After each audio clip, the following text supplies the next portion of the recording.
Seorang anak di Indramayu, Jawa Barat tega membunuh ayah kandung dan menguburnya di halaman rumah. Pembunuhan ini justru terungkap saat pelaku dilaporkan karena menganiaya kakak kandungnya.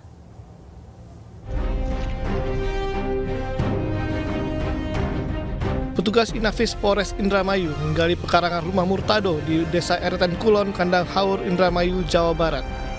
Polisi mencari jasad Kasim, 72 tahun yang dibunuh oleh Murtado. Ironisnya, Kasim merupakan ayah kandung dari pelaku. Pembunuhan sadis ini terungkap saat polisi mendapat laporan penganiayaan yang dilakukan Murtado pada kakak kandungnya. Dan saat diperiksa, selain mengakui menganiaya kakaknya, pelaku juga mengaku telah membunuh sang ayah dan menguburkannya di halaman samping rumah mereka sejak 2 bulan yang lalu. Karena kejadian sudah sekitar 2 bulan yang lalu, jadi kami menemukan sebuah gundukan tanah yang diduga tempat saudara MT menguburkan saudara CS. Dan sekarang untuk mayat sendiri sudah kita bawa ke Rumah Sakit Bayangkara untuk dilaksanakan otopsi. Jasad korban Kasim ditemukan di lubang dengan kedalaman 1 meter lebih dengan kondisi sudah membusuk. Jasad korban kini berada di Rumah Sakit Bayangkara untuk diautopsi sebelum dikembalikan ke keluarga untuk dimakamkan. Sementara Murtado kini mendekam di sel tahanan Polres Indramayu untuk diperiksa lebih lanjut terkait motifnya tega membunuh ayah kandung dan menganiaya kakak kandungnya. Satu keluarga yang terdiri dari ayah, ibu, dan 1 anak ditemukan tewas keracunan di rumah mereka di Magelang, Jawa Tengah. Ironisnya, dari hasil pemeriksaan terungkap pelaku pembunuhan ini adalah anak nomor 2 korban yang kini sudah ditetapkan menjadi tersangka.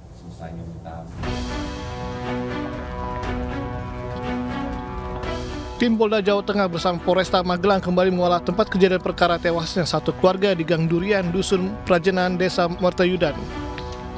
Dari hasil penyidikan dan gelar perkara, polisi akhirnya menetapkan anak kedua korban sebagai tersangka. Dari hasil otopsi jasad korban ditemukan racun arsenik yang dicampurkan ke air minum korban. Tersangka tega meracuni orang tua dan kakak perempuannya lantaran sakit hati diberikan beban yang berlebih untuk kebutuhan keluarga sementara kakaknya tidak.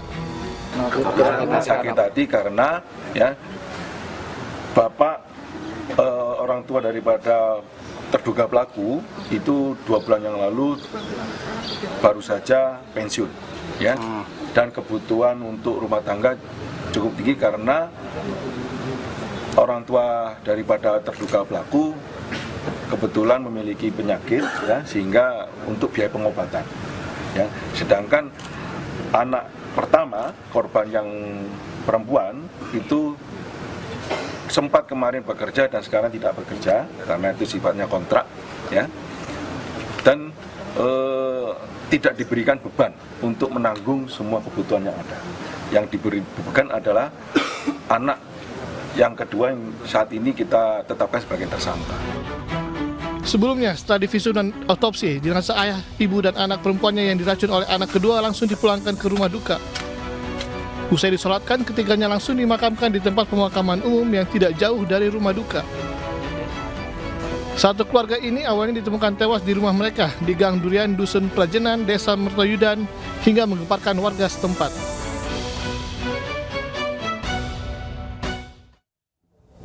Dipicu pembongkaran tenda hajatan, seorang adik di Mataram, Nusa Tenggara Barat nekat menikam kakak kandungnya hingga kritis. Pelaku juga dendam dengan kakaknya karena kerap diperlakukan tidak menyenangkan saat kecil.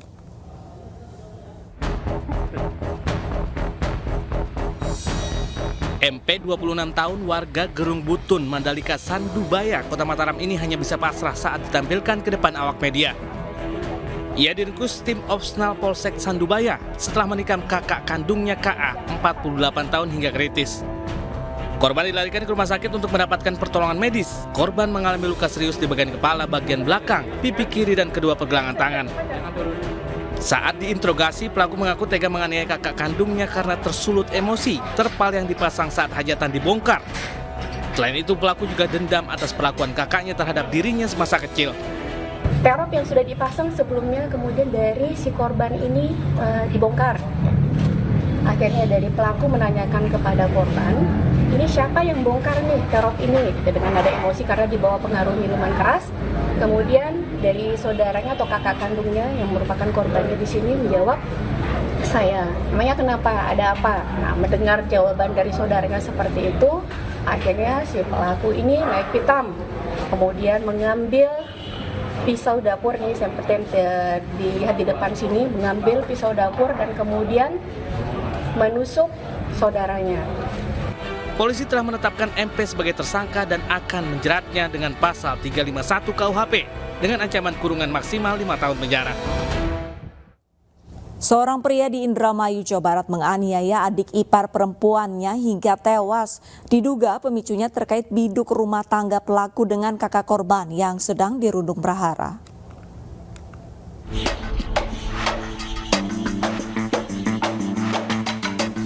Warga BT Nelayan, Kelurahan Kauman, Indramayu, Jawa Barat berbelasungkawa atas kematian tragis Sadiah, 45 tahun, di tangan kakak iparnya. Keluarga korban tidak menyangka jika Tarmat mampu bertindak keji. Pelaku tega menghabisi adik iparnya, menggunakan senjata tajam hingga korban mengalami luka pada bagian kepala dan leher. Peristiwa pembunuhan terjadi sehari setelah korban bersama kakaknya pergi ke rumah saudara. Menurut keterangan tetangga, kakak korban sempat terlibat pertengkaran dengan suaminya dan hendak mengajukan perceraian. Keesokan harinya, saat korban seorang diri kembali ke rumah, dicegat kakak iparnya sambil membawa senjata tajam. Korbannya mengalami penganiayaan, berteriak meminta tolong hingga warga berdatangan dan melarikannya ke rumah sakit. Namun, meski sudah mendapatkan penanganan medis, korban menghembuskan nafas terakhir beberapa jam setelah penganiayaan. Sementara, pelaku ditahan di Polres Indramayu bersama barang bukti senjata tajam. Awal mula si korban pulang dari rumah saudara kandungnya, belum nyampe di rumah, si pelaku sudah ada dan menghampiri korban. Korban berusaha menghindar namun dikejar oleh pelaku dan langsung dibacok. Polisi melakukan pemeriksaan dan penyidikan lebih lanjut guna mengetahui motif sebenarnya di balik pembunuhan dalam satu keluarga tersebut. Di Jakarta, seorang wanita parubaya ditemukan tewas di rumahnya akibat dibunuh mantan iparnya. Selain merampok perhiasan korban, pelaku juga tersinggung dengan perkataan korban saat mengurus perubahan data di kartu keluarga karena bercerai.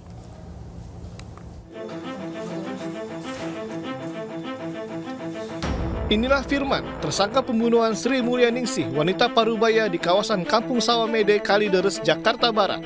Pria 36 tahun ini ditangkap dalam pelariannya di Tegal, Jawa Tengah. Dari tangannya disita perhiasan emas milik korban seberat 30 gram yang sebagiannya telah dijual, uang jutaan rupiah, ponsel, serta pakaian korban sebagai barang bukti. Selain merampas barang berharga korban, tersangka tega membunuh mantan saudara iparnya itu lantaran tersinggung dengan perkataan korban saat mengurus perubahan data di kartu keluarga usai bercerai dengan istrinya. Keduanya cekcok di rumah korban yang berujung dengan penganiayaan yang menyebabkan korban tewas. Pelaku datang ke rumah korban pada awalnya dengan niat untuk mengurus kakak. Pemisahan kartu keluarga antara pelaku dengan istrinya. Namun korban menurut pengakuan si pelaku justru menyalahkan si pelaku terkait bagaimana proses dia bercerai dengan istrinya. Karena tidak terima, si pelaku langsung bersih tegang. Atas perbuatannya, tersangka dijerat pasal berlapis tentang pembunuhan dan pencurian dengan kekerasan dan diancam hukuman 15 tahun penjara. Sebelumnya, Sri Mulyaningsih, wanita parubaya 55 tahun, ditemukan warga tewas mengenaskan di dapur rumahnya kawasan Kampung Sawah Mede, Kamal, Kalideres, Jakarta Barat. Korban ditemukan dengan kondisi penuh luka di wajah dan kepala yang dipastikan akibat tindak kekerasan. Pemirsa, keluarga adalah rumah dan tempat berlindung. Kasih sayang dan saling pengertian antar anggota keluarga dibutuhkan agar tidak ada yang merasa tersakiti. Seorang pria tega menembak istrinya hingga terluka di bagian leher. Realitas segera kembali dengan informasi selengkapnya.